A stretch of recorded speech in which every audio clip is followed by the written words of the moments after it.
The first thing that stands out when Americans arrive in Australia is the light.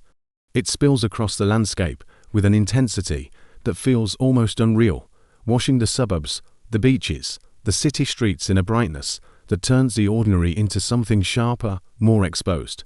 Under that sky, every detail becomes clearer: the pace of the people walking, the ease in their voices, the way the air itself seems to move differently. It creates a quiet contrast many Americans don't expect. Australia looks familiar, yet something in the atmosphere signals that the rules of daily life have shifted. The rhythm is slower, the expectations are softer, and behind that calm exterior sits a culture shaped by a climate, a history, and a temperament that doesn't bow to the American instinct for speed. Most Americans notice the change before they understand it. A cafe queue that moves casually instead of strategically. A commuter train where conversations drift without urgency. A workplace where the hum of ambition is replaced by a gentler balance. The entire environment seems to function on a different, emotional frequency, one that doesn't reward intensity or demand constant motion. And for many newcomers, that silent shift unsettles them long before they realize why. The deeper cultural contrast emerges quickly. Australia's relationship with time feels almost rebellious when viewed through an American lens. The early closing hours of shops, the relaxed cadence of service, the unapologetic pauses in daily routines all reflect a society that values equilibrium over acceleration. Life unfolds at a pace shaped not by productivity metrics, but by climate, community, and an inherited suspicion of anything that feels like unnecessary stress. It creates a social environment where lingering conversations at a beachside cafe feel more natural than power lunches, and where weekends expand into spaces protected from intrusion. This is not laziness, but a cultural insistence on preserving life outside of work, an insistence many Americans admire, but struggle to inhabit. In everyday encounters, this difference becomes even more apparent. Australians greet strangers with warmth but guard their deeper connections with surprising restraint. They will chat easily, share jokes effortlessly, and offer casual friendliness without hesitation. Yet true closeness builds slowly, almost imperceptibly, over repeated interactions. It is a cultural pattern that values constancy over intensity, and for Americans used to fast-forming friendships, the gradual unfolding can feel distant at first. What appears to be openness contains quiet boundaries. What sounds like effortless camaraderie hides a preference for emotional privacy. Even the landscape reinforces these differences. The sun demands respect. The ocean requires caution. Nature operates without compromise, shaping behaviors and expectations in ways that Americans quickly notice. It creates a national temperament grounded in acceptance, rather than control, a daily reminder that not everything can be hurried, managed, or reshaped to personal preference. And in this environment, many Americans begin to sense the underlying truth. The cultural ease of Australia is supported by an unspoken resilience, a collective understanding that life is meant to be lived, not conquered. As Americans settle into daily life, the deeper habits of the culture reveal themselves in subtle, symbolic ways. The workplace becomes one of the clearest lenses for this shift.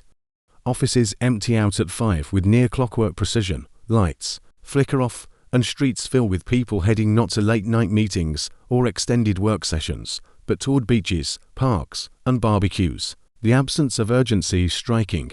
Productivity exists, but it is never performed.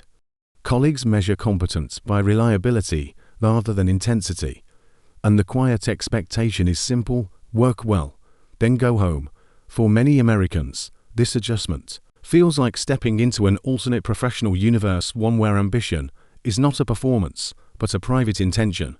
Typical interactions reinforce this cultural rhythm.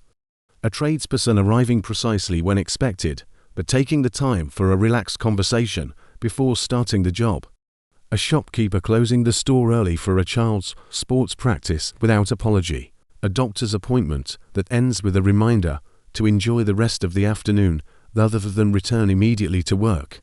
These small social cues reveal a country that treats leisure not as indulgence, but as a shared social right. Over time, Americans begin to sense the emotional architecture behind these behaviors, a belief that personal well-being strengthens community well-being, and that exhaustion is not a badge of honor. Even friendships follow this measured tempo. Australians welcome newcomers with casual warmth and easy laugh, a relaxed invitation, a light joke at their own expense. Yet the emotional distance beneath this friendliness can surprise Americans, who associate openness with rapid closeness. Here, shared experiences matter more than shared stories. Relationships deepen not in long conversations, but in repeated presence, joining weekend gatherings, showing up for local events, lingering after sports matches. Trust forms through consistency, rather than disclosure, creating bonds that eventually become remarkably steady. The process may feel slow, but when it settles deeply. Nature acts as both a backdrop and a teacher in these social patterns. The heat that halts afternoon plans, the storms that rearrange entire weekends, the powerful seas that demand humility all become reminders that control is an illusion. Americans who arrive with a habit of planning every detail find themselves gradually reshaping their expectations. Schedules bend around weather forecasts. Outdoor routines adapt to daylight, tides, and wind. Even the simplest activities, like walking through tall grass or swimming beyond the flags, come with unspoken rules passed down through lived experience. These conditions form a society accustomed to adapting rather than resisting, reinforcing a collective mindset that values flexibility over mastery. As these layers accumulate, many Americans begin to feel the internal tension between their inherited pace and the continent's quieter demands. The push to achieve starts to feel out of place. The instinct to multitask grows dull in an environment that doesn't reward it. The habit of filling silence with explanation fades in a culture comfortable with pauses. Slowly, and often without noticing, newcomers start matching their behavior to the ambient tempo around them. They take longer lunches. They prioritize mornings at the beach. They step back from constant evaluation of their own success. Yet beneath these changes, a deeper transformation begins, one that reflects not only altered habits, but a shifting worldview shaped by Australia's calm insistence that life can be allowed to breathe. Over time, the shift becomes unmistakable. Many Americans describe a moment often quiet, often unexpected, when the contrasts between both cultures finally crystallize. It comes while watching families gather at a park on a warm evening. Unhurried and unbothered by the passing hours, it emerges during a routine conversation with a co-worker who speaks not of promotions, but of weekend plans, weather patterns, or a child's sports match. It appears on long coastal drives, where the horizon stretches endlessly, reminding newcomers that the world can be expansive without demanding conquest. In these moments, the tension between striving and simply existing begins to soften. A different understanding of time, work, and self starts to form. Australia's cultural foundation reveals itself as something deeper than relaxed habits or scenic landscapes. It is a collective philosophy shaped by distance, climate, and a social ethic that values balance above bravado. Many Americans find themselves gradually adapting to this equilibrium, discovering calm in the spaces where ambition once lived. The absence of constant comparison allows a quieter confidence to emerge, one rooted not in achievement but in presence. Life becomes less about proving and more about participating. For some, this transition feels liberating. For others, it exposes how tightly they once held the pace that defined them. Typical days reflect this transformation. Evenings stretch into long conversations without glancing at clocks. Mornings begin with sunrises instead of inboxes. Success takes on gentler shapes, showing up for community events, maintaining friendships, built slowly but solidly, choosing rest without apology. Australia's rhythm doesn't erase ambition, it recalibrates it, grounding it in a culture that measures fulfillment through lived experience rather than outward momentum. This emotional climate reshapes the internal narratives Americans carry, replacing urgency with presence and control with acceptance. By the time the adjustment feels complete, most realize something subtle yet profound has occurred.